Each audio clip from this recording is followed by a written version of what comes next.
গল্পটির প্রথম পর্ব অলরেডি আমাদের চ্যানেলে আপলোড করা হয়ে গিয়েছে। প্রথম পর্বটি যদি না শুনে থাকেন তবে আপনাদের অনুরোধ করব প্রথমে গিয়ে সেটি শুনুন। প্রথম পর্বের লিঙ্ক ভিডিও ডেসক্রিপশন বক্সে এবং উপরে আই বাটনে দেওয়া রইল। আর প্রথম পর্ব শোনা হয়ে গিয়ে থাকলে দ্বিতীয় পর্বে আপনাদের স্বাগত। নমস্কার, আমরা থ্রিল স্টুডিও। তাহলে আর বেশি দেরি না করে চলুন শুরু করা যাক। বাইরের কনস্টেবলটিকে ম্যানেজ করে ওরা একেবারে ঘরে গিয়ে পৌঁছল। একজন পুলিশ অফিসার সারেজমিনে তদন্ত করছেন।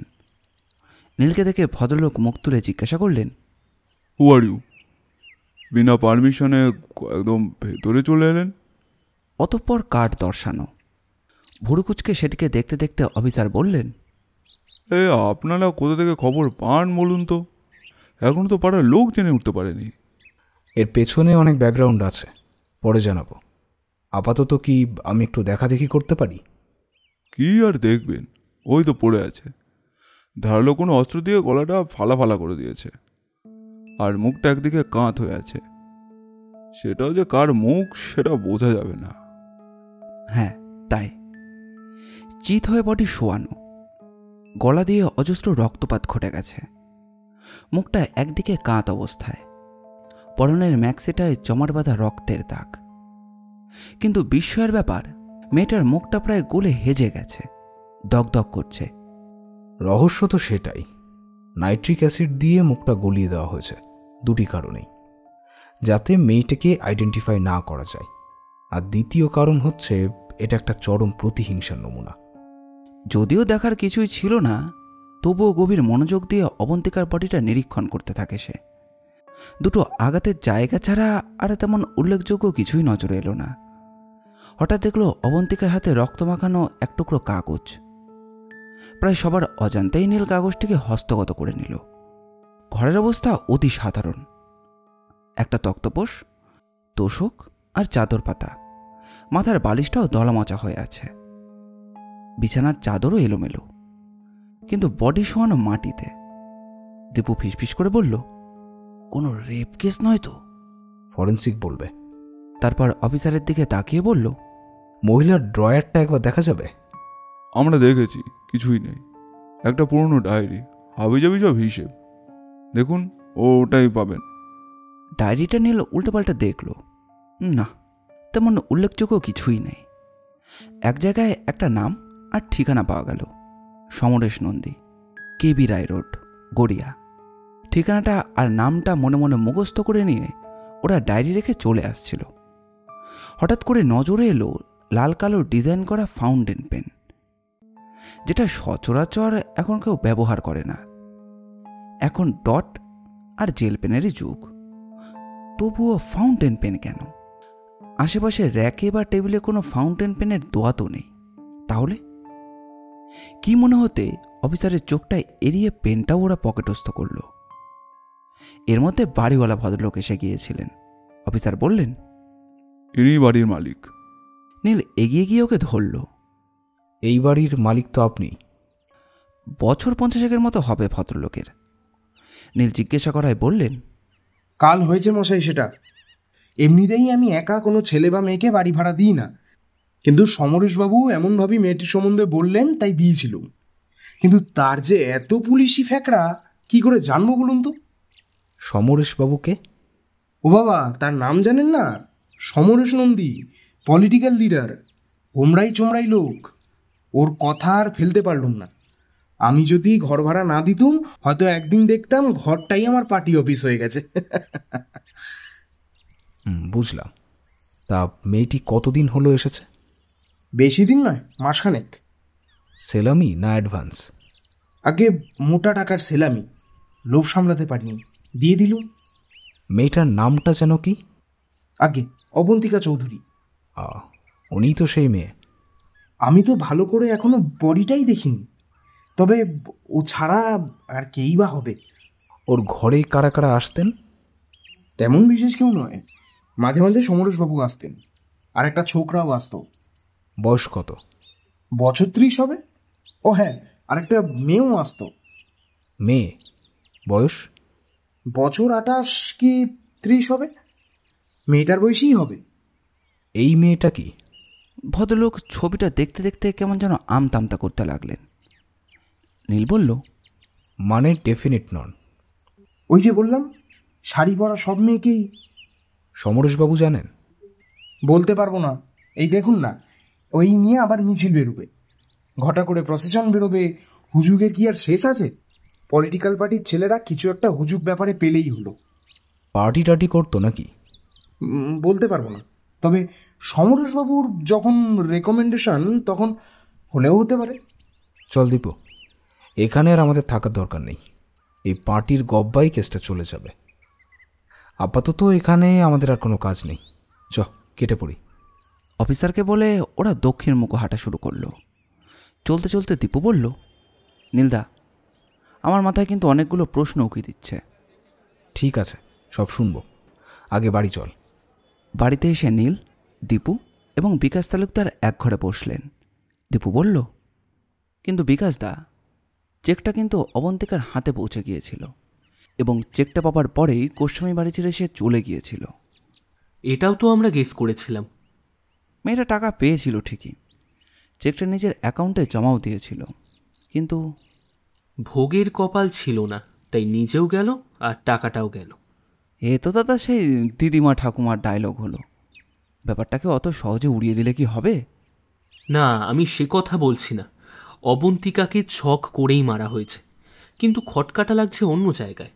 অবন্তিকা তো তার খুন হওয়ার আগেই ব্যাংক খালি করে ফেলেছিল, অর্থাৎ তার টাকা যা কিছু ছিল সেসব কিছু চ্যারিটেবল সংস্থার কাছে ডিসবার্স করে দিয়েছিল। তাহলে তাকে আর মারার কি দরকার পড়ল? কি ব্যানার্জি সাহেব, আপনি হঠাৎ মুখে কুলু পেটে বসে রইলেন কেন? সেদিন অবন্তিকার ঘর থেকে আমি দুটো জিনিস পেয়েছিলাম। একটা রক্তাক্ত হাতের মুঠো থেকে একটা ছোট্ট একটা কাগজের টুকরো। ইরেগুলোর শেষে ছেড়ে একটা কাগজ। কি ছিল সেই কাগজে? শুধু দুটো কথা, ছি, শেষে চয়, আমি পারবো না, ছেড়ে দিন। বাকি অংশটা কোথাও খুঁজে পাইনি, তবে মোটিভটা কিছুটা আন্দাজ করা যায়। আর একটা কি? নীল অবন্তিকার ড্রয়ার থেকে পাওয়া লাল কালো ডিজাইন করা একটা ফাউন্টেন পেন নিয়ে এসে টেবিলে রাখল। বিকাশ বললেন, এটা তো একটা পেন। হ্যাঁ, পেন, ফাউন্টেন পেন, যেটা এখন প্রায়ই কেউই ব্যবহার করে না। বেশ পুরনো দিনেরই পেন। তাই এটা দিয়ে কি প্রমাণ হবে? পেনটা দামি পেন, ওয়াটারম্যান, রেয়ার কালার। আপাত নিরীহ এই পেনটার পেটে কিছু সম্পদ লুকানো আছে। পেনের পেটে সম্পদ? Yes sir. পেনের প্যাচটা খুললেই কোনো কালিটালি পাবেন না, পাবেন একটা ছোট্ট রোল করা কাগজ। যতদূর মনে হয় খুব ছোট্ট করে লেখা থ্রেট লেটার। তার মানে? খুলেই দেখুন। বিকাশ প্যাঁচ খুলে পেনের ভেতর থেকে গোল করে পাকানো একটা কাগজ টেনে বার করলেন। এবার দেখুন তো ওটার কোনো মর্ম উদ্ধার করতে পারেন কিনা।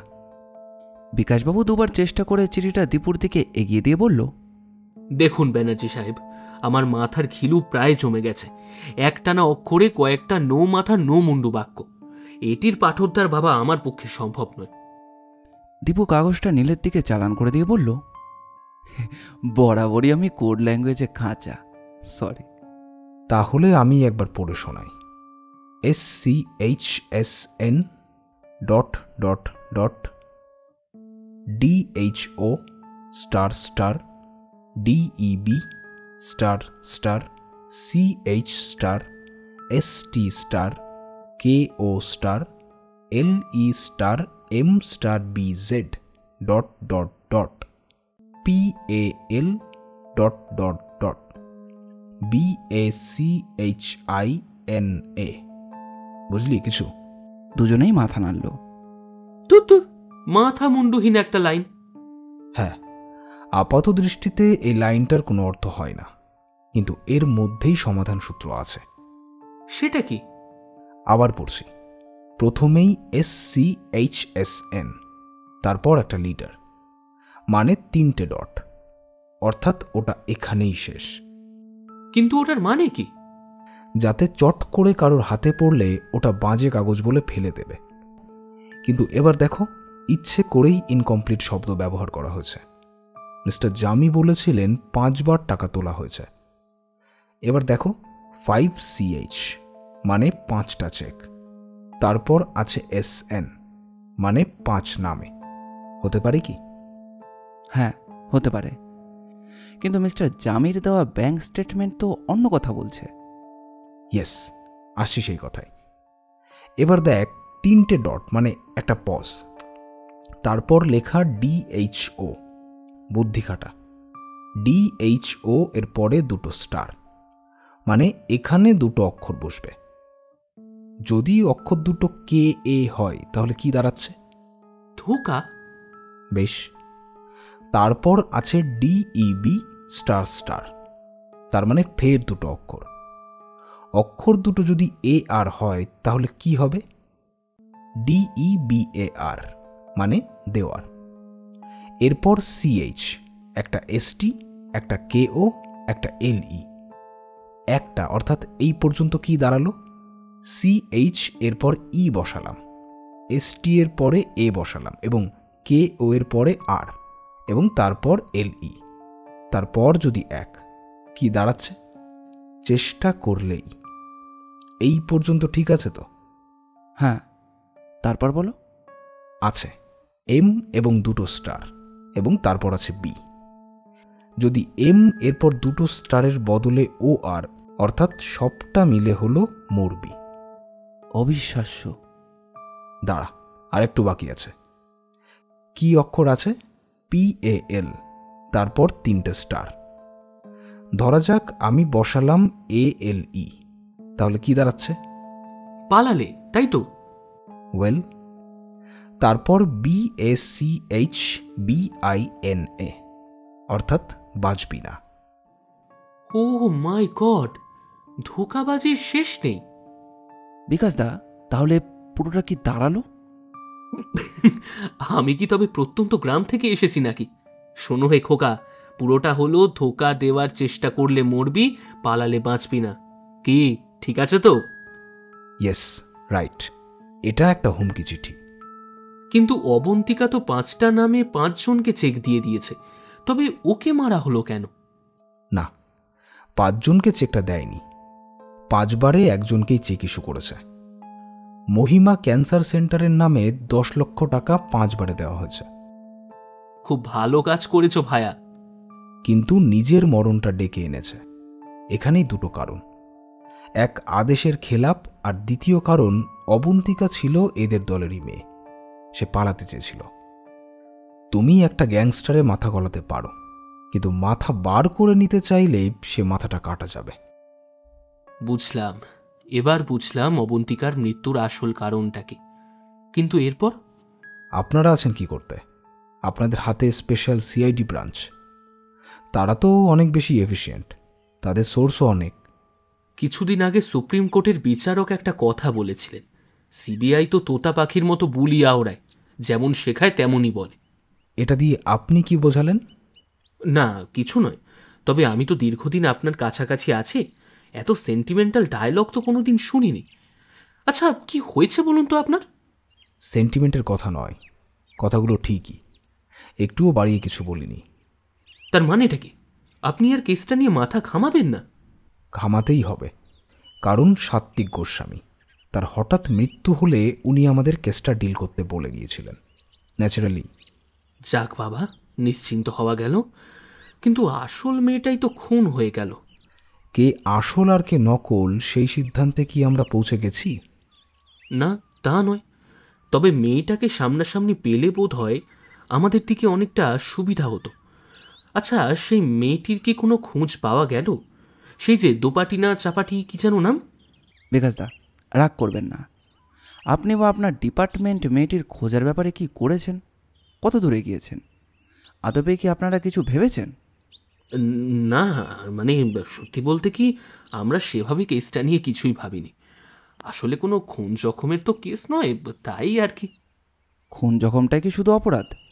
আর একজন ভদ্রলোককে ঠকিয়ে কয়েক লক্ষ টাকার সম্পত্তি নিয়ে একজন লোকের আশা আকাঙ্ক্ষা চূর্ণ করে দেওয়াটা কি কোনো অপরাধ নয়? আমি অভিরূপ বাবুর কথা বলছি। যাকে নীলদা, এখন চলো, কথায় কথা বাড়বে এবং বাড়িও কোনো লাভ হবে না। বিকাশ দা, আজ আমরা চলি। ভাববেন না নীলদা মুখে যাই বলুক, আমি জানি নীলদার মাথায় 2টো ব্যাপারই ঘুরপাক খাচ্ছে। আমি কি মিস্টার নীলাঞ্জন ব্যানার্জির সঙ্গে কথা বলছি? এক অপরিচিত মহিলার কণ্ঠস্বর। একটু থেমে থেমে ধীরে ধীরেই কথা বলছেন তিনি। কিন্তু আপনার পরিচয়টা? আমি সুরেশ্বরী গুপ্তা বলছি, কৈখালি রাজপুর আবাসন থেকে। বেশ তো, বলুন আপনার কি প্রবলেম? নিশ্চয়ই কোনো প্রবলেমে আটকেছেন, নইলে আমাদের হঠাৎ স্মরণ করবেন কেন? বলুন কি হয়েছে? আপনার অনুমান ঠিকই, সত্যি আমি কিছু প্রবলেমে আছি। I need your help. সেটা কীরকম?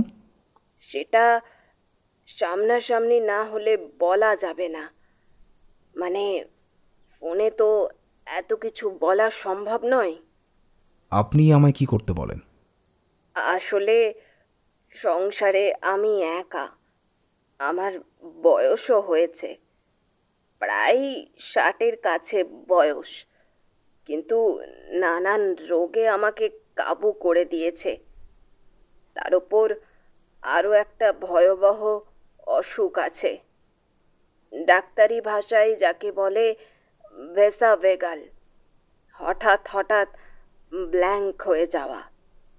এমন অনেকবারই হয়েছে এই অবস্থায়।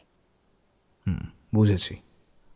আপনার নষ্ট হওয়া সময়ের উচিত মূল্য আমি দিয়ে দেব, এমনকি যাতায়াতেরও সব বন্দোবস্ত করে দেব। শুধু আমি আমার অসহায়ত্বটা আপনার কাছে তুলে ধরতে চাই। যদি আপনার কোনো উপদেশ। লোকাল থানায় কিছু ইনফর্ম করেছেন? আমার যা প্রবলেম ওরা হেসেই উড়িয়ে দেবে। আপনার নাম আমি শুনেছি, তাই। ঠিক আছে, কবে যেতে বলছেন? আপনি কবে আসতে পারবেন? মাইন্ডেড। আর কারো কাছে আমার প্রবলেম হাস্যজনক হলেও আমি কিন্তু নিশ্চিন্ত নই। এলে সব কিছু বলবো। আমার হাতে বর্তমানে 2টো ফ্রড কেস চলছে, তার মধ্যে একটা মার্ডারও আছে। All right, tomorrow. Is it possible? খুব পসিবল। কোথায় গাড়ি পাঠাবো? আমার নিজেরই গাড়ি আছে, গাড়ি পাঠাতে হবে না, নিজেই চলে যেতে পারবো। নারায়ণপুরের দিকে নাকি অতটা যেতে হবে না? ভিআইপি রোড, চৌমাথা, তারপর কৈখালি। কাউকে জিজ্ঞাসা করলেই রাজপুর আবাসন দেখিয়ে দেবে। বিরাট অ্যাপার্টমেন্ট, সিকিউরিটিকেও পাবেন। ওখান থেকে আমায় একটা ফোন করলেই হয়ে যাবে। ওকে, কাল দেখা হচ্ছে। দীপু সব শুনছিল। ফোন শেষ হতেই ও বলল, ছিল 2টো, হলো 3টে। 2টোর কোনো আগা পাস্তালও তো দেখা যাচ্ছে না। তুমি আবার থার্ড কেস নিয়ে মাথা ঘামাবে নাকি? ক্ষতি কি? অনেক সময় দেখবি ওই কোনো একটা বিশেষ কেস নিয়ে মাথার চুল ছিঁড়ছিস, হঠাৎ এমন একটা কেস এসে গেল, তোর সলিউশনের রাস্তাটা হঠাৎই ওপেন হয়ে গেল। হয় না এরকম? কে জানে বাবা, বুঝি না। তা কাল কখন? চল না, খেয়ে দিয়ে উঠে বেরোবো। একবার চিন্তা করো কতটা রাস্তা, কত তেল পুড়বে জানো। তার উপর নিত্য তেলের দাম বাড়ছে। সুরেশ্বরী দেবীকে বললেই তো গাড়ি পাঠিয়ে দিত, চলে যেতাম। আফটার অল আমি নীল ব্যানার্জি, একটু কেতা না হলে আর চলে? যাকে বাবা, আমার আর কি, তেল পুড়বে তোমার। রাধা নাচকে কি না জানি। চৌমাথা থেকে বাঁদিকেই কৈখালি রোড। একটু এগিয়ে গিয়ে একটা পিসিও বুথ। জিজ্ঞাসা করতেই তার সামনে বিশাল আকাশচুম্বী বাড়িটা দেখিয়ে দিল। ইলাহি ব্যাপার। বড় লোহার গেট পেরিয়ে বিশাল মাঠ, খেলার মাঠ। ছেলেমেয়েরা সব দৌড়ঝাঁপ করছে। একদিকে শ্বেত পাথরের বেঞ্চে মায়েরা গল্প কাছা করছেন। সম্ভবত 3টে বিল্ডিংয়েই গোটা এলাকাটা। গেটেই আটকালো সিকিউরিটি। নীলে নিচ থেকে সুরেশ্বরী দেবীকে ফোন করলো। গেট পেরিয়ে নীলেরা ঢুকলো C নম্বর ব্লকে।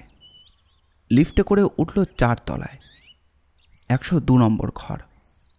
যখন ওরা ফ্ল্যাটের সামনে গিয়ে দাঁড়ালো, দরজাটা তখন ওপাশ থেকে বন্ধ। পালিশ করা ঝাঁ চকচকে দরজা। তবে ফ্ল্যাট বাড়িতে যা হয়, যে যার সে তার। সব ঘরেই দরজা ভেতর থেকে বন্ধ, ফলে লোকজন কাউকেই দেখা গেল না। বেল মারতেই একজন বয়স্ক মহিলা এসে দরজা খুলে দাঁড়ালেন। নীলের দিকে তাকিয়ে তিনি বললেন, if I am not wrong, you might be mister Banerjee. আপনি ঠিকই ধরেছেন। May I come in? আমি তো আপনাদের অপেক্ষাতেই আছি। Please to come. কিন্তু ভেতরে ঢুকে ওরা অবাক না হয়ে পারল না। সম্পদ যেন থই থই উতলে পড়ছে। আগাগোড়া শ্বেত পাথরে বাঁধানো মেঝে, সারা দেওয়ালে হোয়াইট স্ন্যাপ। সারা হলঘরটাই এতটাই বড় যে দুদিকে দুটো পাখা ঝুলছে। অবশ্য এসি চলার দরুন এখন ফ্যান বন্ধ। একদিকের দেওয়ালে ম্যামথ সাইজের টেলিভিশন। সোফা কোচ তো থাকবেই, কিন্তু সেগুলো এতই স্পেশাল গদি যেটা সচরাচর দেখা যায় না। খুব লো ভলিউমে মিউজিক বাজছে, যেটা সারা ফ্ল্যাটেই ছড়িয়ে পড়েছে। প্রায় ৪,৫০০ স্কোয়ার ফিটের মতো সেই ড্রয়িং রুম। একদিকে খাবার টেবিল, খুব দামি কাঠের ডাইনিং টেবিল। মানানসই টেবিলের চারপাশে কাঠের পালিশ করা চেয়ার। ঘরেরই একদিকে বেসিন। বেসিনের আশেপাশে কোথাও এক ফোঁটা জল পর্যন্ত পড়ে নেই। সব মিলিয়ে কোনো না কোনো ধনী লোকের ড্রয়িং কাম ডিনার রুম। সুরে সরিয়ে ওদের নিয়ে সোফায় গিয়ে বসালেন। ফিসফিস করে দীপু বলল, অর্ধেক শরীর তো সোফাতেই ডুবে গেল। বেশি দিন ব্যবহার করলে তো স্পন্ডিলাইসিস হয়ে যাবে। নীল কিছু উত্তর দেওয়ার আগে বছর ৩৫-এর এক মহিলা ২ গ্লাস শরবত এনে ফাইবার গ্লাসের টিপায়ের উপর রেখে চলে গেল। সুরেশ্বরী দেবীর সামনে সোফায় গিয়ে বসলেন। শরবতে চুমুক দিতে দিতে নীল বলল, বাহ, ঘরটা তো বেশ সুন্দর করেই সাজিয়েছেন। হ্যাঁ, যা কিছু দেখছেন সবই আমার স্বামীর নিজে দাঁড়িয়ে থেকে করা। উনি কোথায়? সুরেশ্বরী দেবী চুপ করে গেলেন। আমি কি ভুল কিছু বললাম? आज থেকে ঠিক 5 मास आगे मेरा स्वामी जी का देहांत हो गया। Oh, I am sorry. No sir, इसमें सॉरी होने का कोई बात नहीं। एक दिन ना एक दिन तो सब कोई को जाना ही पड़ेगा। নীল চুপ করে থাকে। लेकिन হ্যাঁ বলুন। उनका उम्र हुआ था 66, কিন্তু আমার চেহারা দেখলে আপনার মনে হতে পারে কি আমি বুদ্ধি হয়ে গেছি। হ্যাঁ, ये बिल्कुल सच। लेकिन मेरा स्वामी जी तो बहुत स्ट्रॉन्ग था, बहुत एक्टिव था और बहुत एनर्जेटिक। बट আমরা एक साथ ही सोने गया था। लेकिन আমার স্বামীর একটা স্বভাব ছিল কি উনি রোজ সকালে আমাদের সামনে যে লন দেখলেন, ওয়াকিং লন, ওখানে উনি মর্নিং ওয়াক করতে যেতেন। বোধহয় সেদিনও গিয়েছিলেন। लेकिन थोड़ा ही बाद एक लड़का आकर खबर दिया कि महेश जी बेहोश होकर माटी में गिरा पड़ा हुआ था। আমি যখন সেখানে গিয়ে পৌঁছালাম দেখি কি উনি চিত হয়ে শুয়ে আছেন, as if he is sleeping, but বলুন। उनका मुखे थोड़ा गैजला निकल रहा था, গ্যাজলা? Like white foam. ওয়াই? ডাক্তার এসেছিলেন? यस, ডক্টর মনোজিৎ বক্সি, আমাদের হাউজিং এর ডাক্তার। উনি কি বললেন? ম্যাসিভ হার্ট অ্যাটাক, ধকলটা নিতে পারেননি। ওটাই কি প্রথম? হ্যাঁ sir, that was his first and last stroke. এই নিয়ে কোনো ইনভেস্টিগেশন? নো স্যার, সবাই বলল heart attack. Doctor certificate V দিয়ে দিলেন, বাট আপনার মনে কোনো সন্দেহ?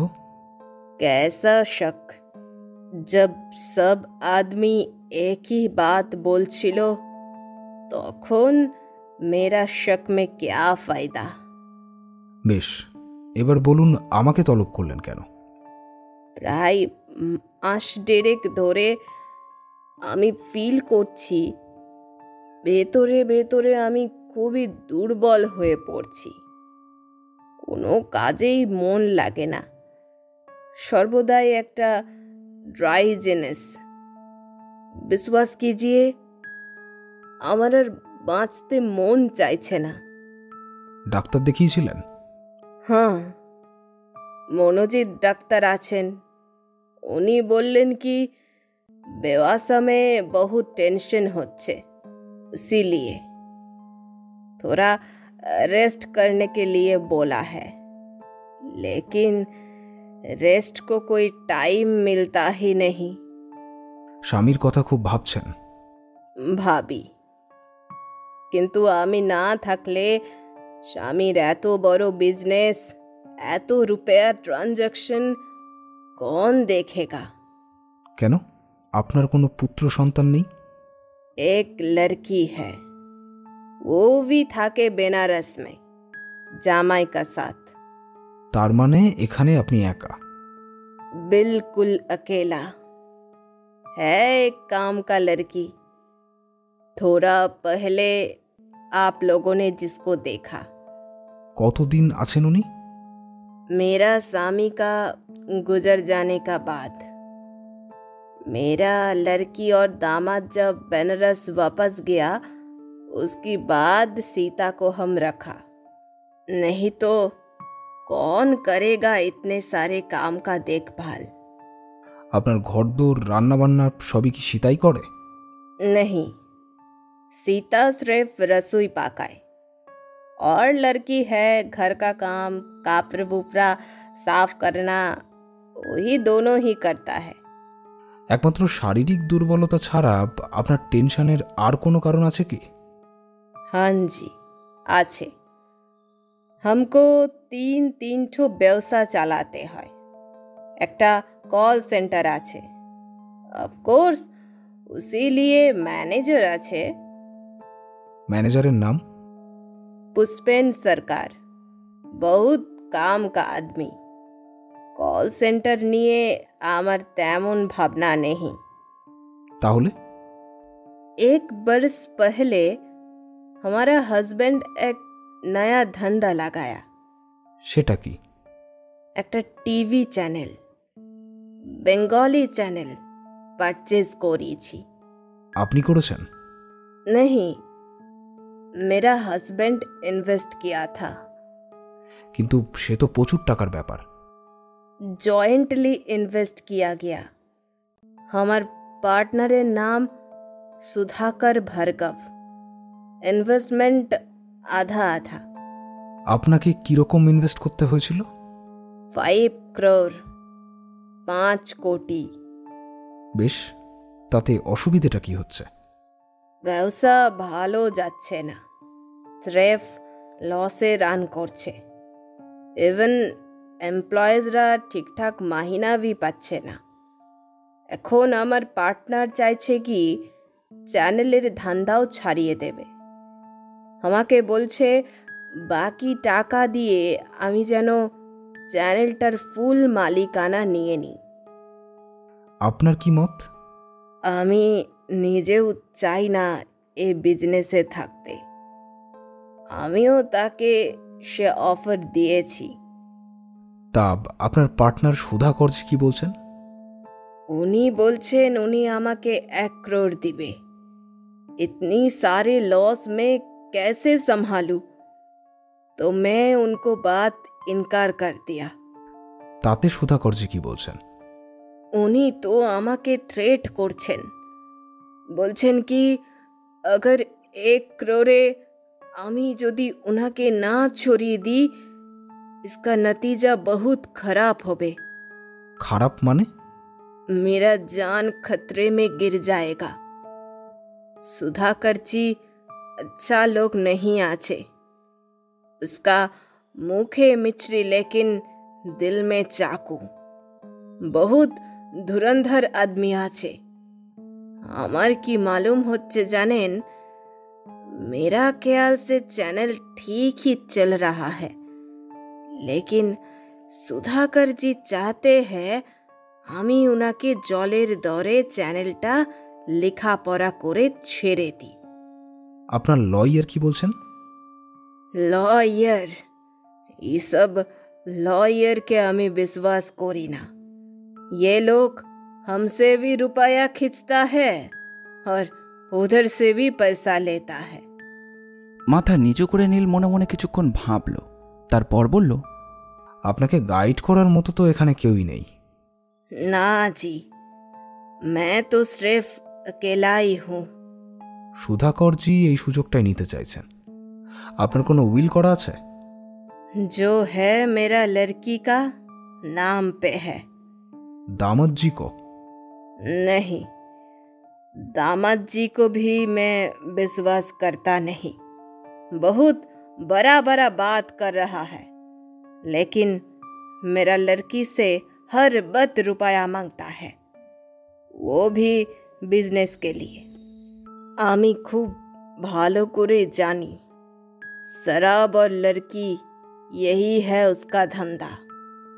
और जो रुपया हमसे लेता है सब उधर ही चला जाता है। তার মানে আপনার লড়কিও খুব একটা ভালো পজিশনে নেই।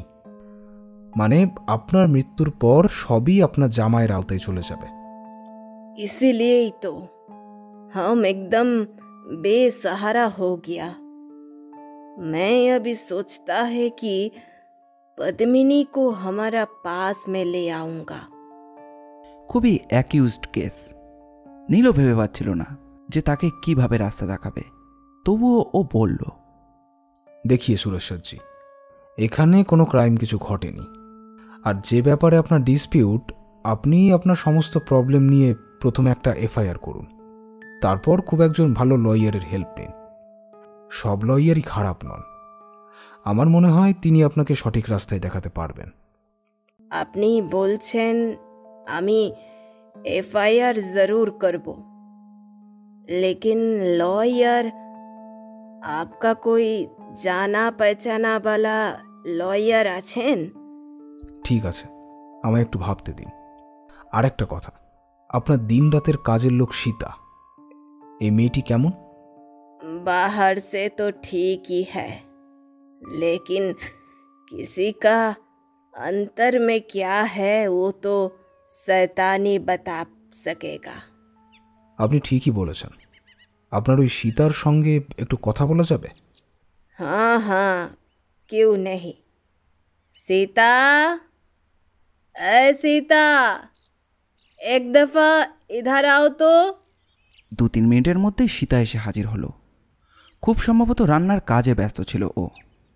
সীতার হাতে কিছু জল খাবারের ট্রে, সেগুলো টেবিলের ওপর নামিয়ে রাখতে রাখতে বলল, माँ जी, आपने बुलाया? हाँ, इनारा তোমার সঙ্গে কিছু বাতচিত করতে চান। मेरे साथ? क्यों? নীলার দীপু একবার ভালো করে খুঁটিয়ে সীতাকে দেখল।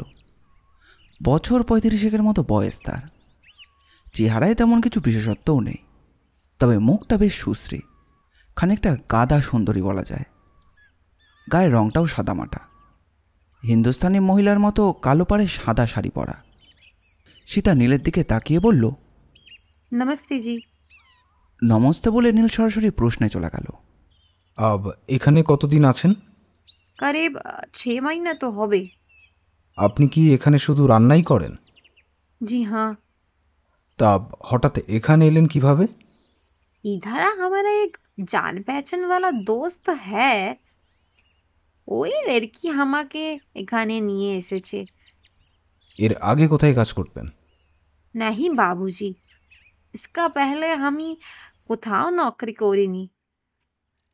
अचानक मेरा स्वामी जी का देहांत हो गया। मैं तो बहुत मुसीबत में गिर गए। मेरा भी कुछ सहारा नहीं था, तो बसंती ने बोला कि इधर एक खाना पकाने का काम है। बस बस मैं चला आया। আপনার স্বামী কি করতেন? छोटा मोटा काम। वो एक कारपेंटर था।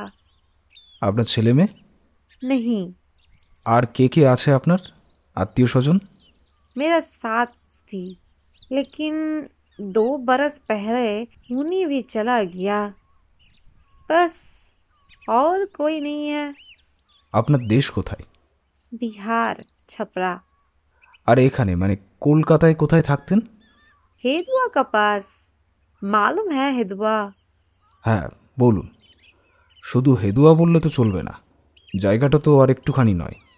सिमला पारा रोड। আপনি কি জানেন আপনার মালকিনের শরীর স্বাস্থ্য বর্তমানে ভালো যাচ্ছে না? हाँ जी, हमारा मालूम है। इसीलिए तो मैंने उन्हीं को घर का कोई काम करने नहीं देते। लेकिन माँ जी तो सुनता ही नहीं।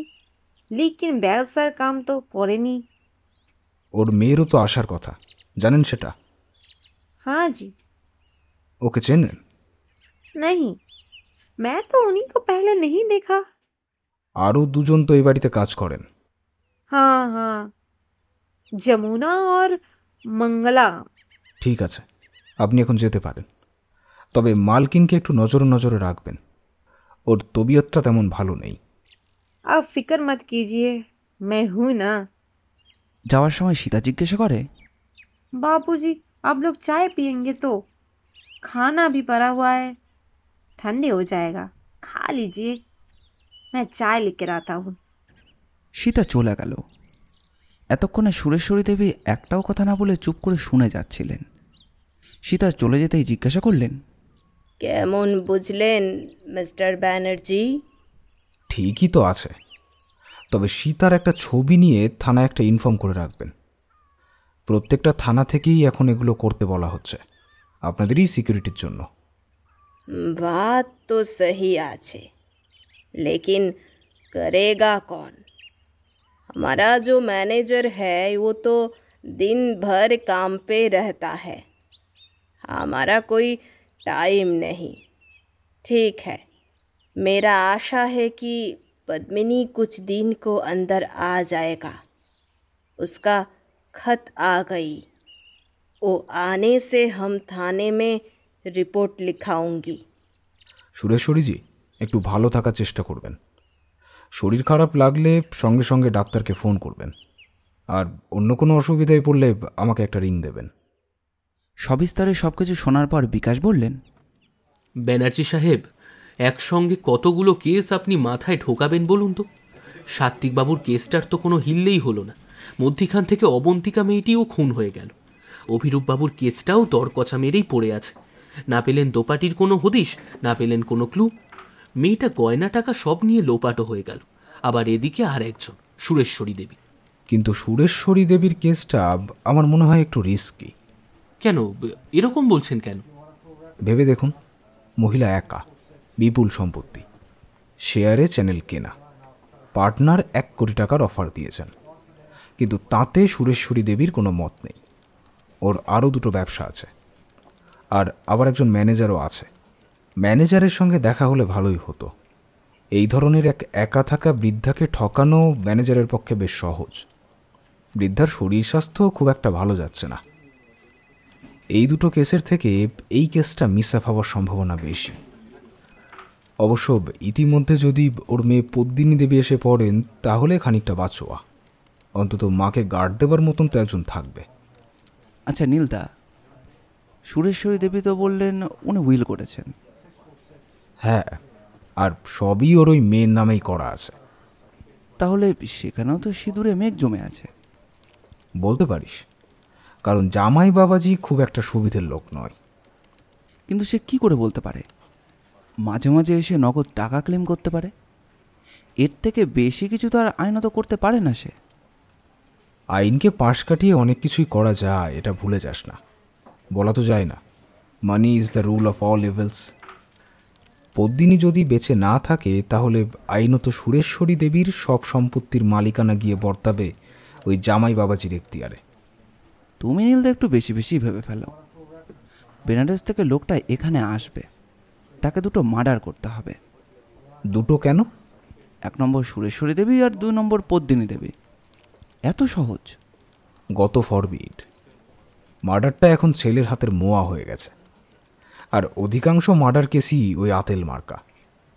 খুনিরা আজকাল বেশ সজাগ, ক্লু টুলু কিছুই ফেলে যাচ্ছে না। অঙ্কে ভুল করলেই তখন আমাদের কোর্টে বল আসে। আমার তো বেশ কিছু লোক চারদিকে ফিট করা আছে। দোপাটির ছবিটা একটু ক্লোজ আপ করে চারিদিকে ছড়িয়ে দেওয়া হয়েছে। শুধু কলকাতা শহরে নয়, মফস্বলে, ইভেন ইন্টেরিয়ার গ্রামেও। একটা না একটা খোঁজ তো পাবোই পাবো। কিন্তু মুশকিল হচ্ছে মেয়েটির কোনো মোবাইল নাম্বার আমাদের কাছে নেই। আচ্ছা, অভিরূপ বাবুকে দোপাটি আর কোনো ফোন টোন করেনি নিশ্চয়ই, তাই না? করবে না, নিজের বাস কেউ নিজে নেয়। অতএব অগাধ জল, তার ওপর অভিরূপ নির্বিকার। আমার তো মনে হয় লোকটা সত্যিই দোপাটির প্রেমে পড়ে গিয়েছিল। ওর এখনও আশা রয়েছে দোপাটি একদিন নিশ্চয়ই ফিরে আসবে। বোধহয় সেই কারণেই বলতে চাইছে না। আমার আরও একটা ব্যাপারে খটকা লাগছে। কীরকম? অবন্তিকাকে খুনটা করল কে? অবন্তিকার মুঠোয় যে কাগজটা পাওয়া গিয়েছিল তাতে মনে হয় খুনিকেও চিনেছিল, ওর খুবই পরিচিত কেউ। হতে পারে। সেখানেও কিন্তু একটা খটকা উঁকি দিচ্ছে। কীরকম? অবন্তিকাকে যেভাবে খুন করা হয়েছে তার পক্ষে কি গলা কাটা অবস্থায় বা ঝলসানো মুখ নিয়ে কোনো কিছু লেখার ক্ষমতা থাকবে? কারোর পক্ষে তো তা সম্ভব নয়। আরও একটা কথা, why the murder was done on floor? যে কেউ রাত্রে বিছানায় শুয়ে থাকবে, কিন্তু অবন্তিকার বডিটা পড়েছিল মাটিতে। এটা কেন? এটা আমার মাথাতেও আছে তালুকদার বাবু। এখন এমন কিছু গরমকাল নয় যে মাটিতে বিছানা পেতে শুতে হবে। তবুও তাকে খুন করা হয়েছে মাটিতে ফেলে। কেন? উত্তর জানা নেই। আর আপনার সমরেশ নন্দী, পলিটিক্যাল লিডার, এখানে তার ফাংশনটা কি? বাড়িওয়ালার ভার্জন অনুযায়ী সেই জোর করে ওই ঘরটা পাইয়ে দিয়েছিল অবন্তিকাকে। এখন কথা হচ্ছে সমরেশের সঙ্গে অবন্তিকার কি রিলেশন? নিশ্চয়ই জান পেহচানের ব্যাপার একটা ছিল, এবং সেটা ভাষা ভাষা নয়। কোনো পলিটিক্যাল লিডারই কোনো উঠাইগিরার জন্য রেকমেন্ড করবে না, সেটা কি টাকার জন্যে? কিন্তু 50 লক্ষ টাকা তো অবন্তিকা কোনো এক মহিমা ক্যান্সার ক্লিনিকে দান করে গেছে। এমন কি হতে পারে না? সমরেশ সেটা আগে থেকে জানতো না? যখন জানলো তখন তাকে বাঁচিয়ে রাখার দরকার পড়ল না, তাই টাকা সর্বদাই অনর্থের মূলের দিকে নিয়ে যায়। একজন পলিটিক্যাল লিডার 50 লক্ষ টাকার জন্য কি খুন করাবে কাউকে দিয়ে? 50 লক্ষ টাকা কি খুব সামান্য টাকা? না, তা নয়, কিন্তু অঙ্কটা মেলাতে পারছি না। তবে একটা গেইন ওদের পার্টি করছে। কাগজেও বেশ ফলাও করে ব্যাপারটা লিখেছে। অবন্তিকার মৃত্যু নিয়ে রাজনৈতিক ফায়দাও ওরা তুলছে। ওরা তো আবার সিবিআই তদন্তের জন্য শাসক গোষ্ঠীর কাছে দাবি জানিয়েছে। সে তো জানাবেই। দেখ গিয়ে, অবন্তিকা আসলে ওদেরই পার্টির কেউ। নীলদা, অবন্তিকার ব্যাকগ্রাউন্ডে কিছু পেলে? না, অবন্তিকার না আছে কোনো ফ্রেন্ড সার্কেল, আর না আছে কোনো বাড়িঘরের ঠিকানা। ইভেন তার কোনো মোবাইলও আছে কিনা তাও আমরা জানি না। আর ওই মেয়েটাই বাকে যে ওকে খুন করে গেছে? জানি না রে, ওটা ওখানকার ওসি সাহেব কতটা এগিয়েছেন তার উপরেই নির্ভর করছে। তাহলে এখন কি করা? চুপচাপ বসে থাক যতক্ষণ না দ্বিতীয় কোনো ঘটনা ঘটে। বেশ, ঠিক আছে। আচ্ছা, মহিমা ক্যান্সার ক্লিনিকে কি কোনো খোঁজ নেওয়া হয়েছে? খোঁজ নিনি, নেব।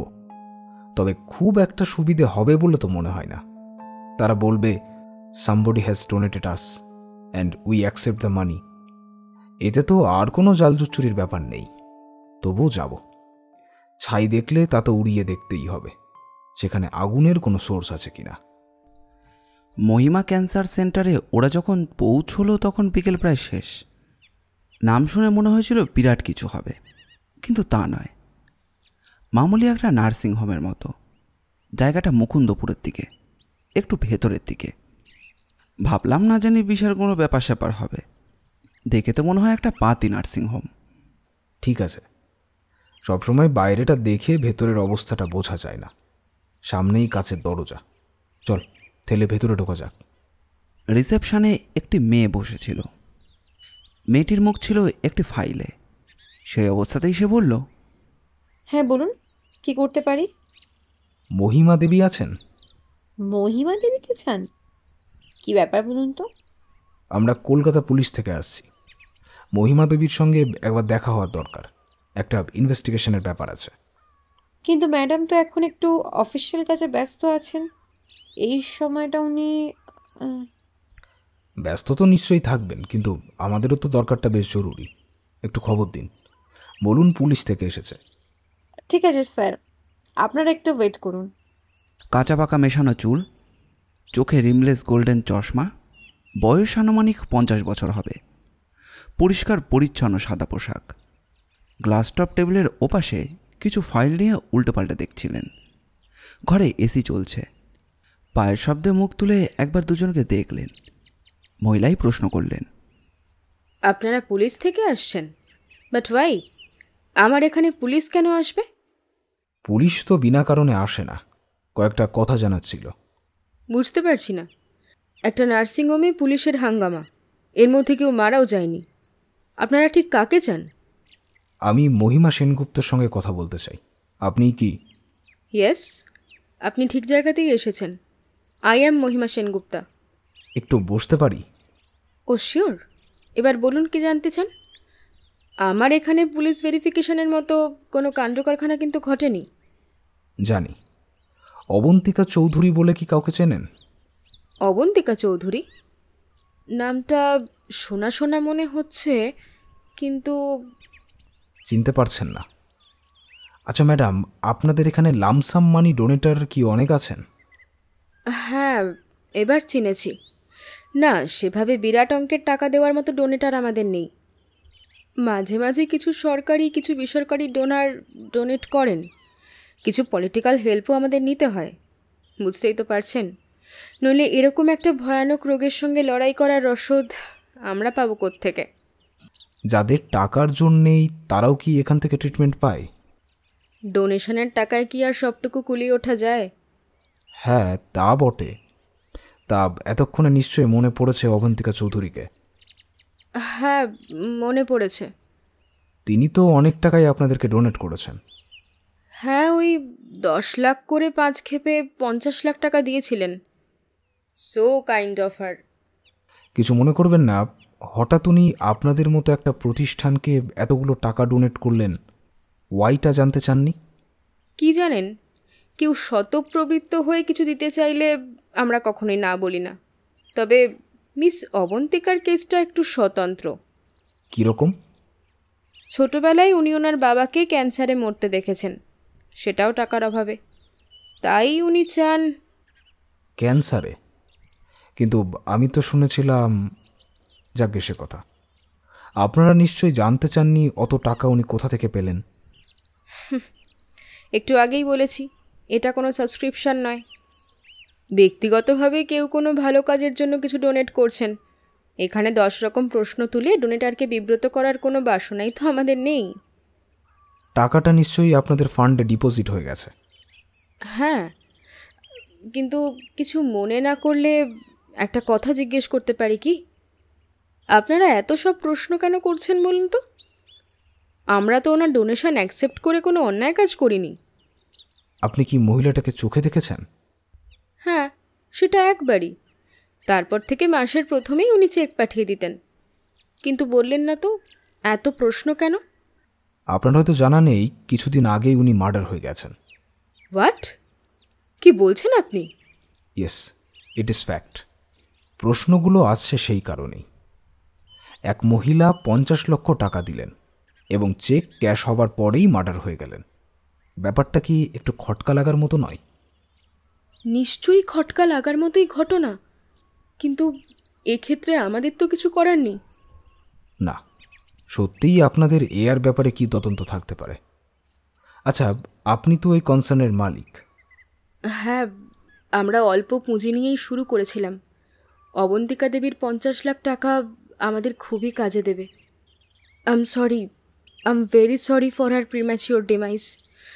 কিন্তু উনি খুন হবেনই বা কেন?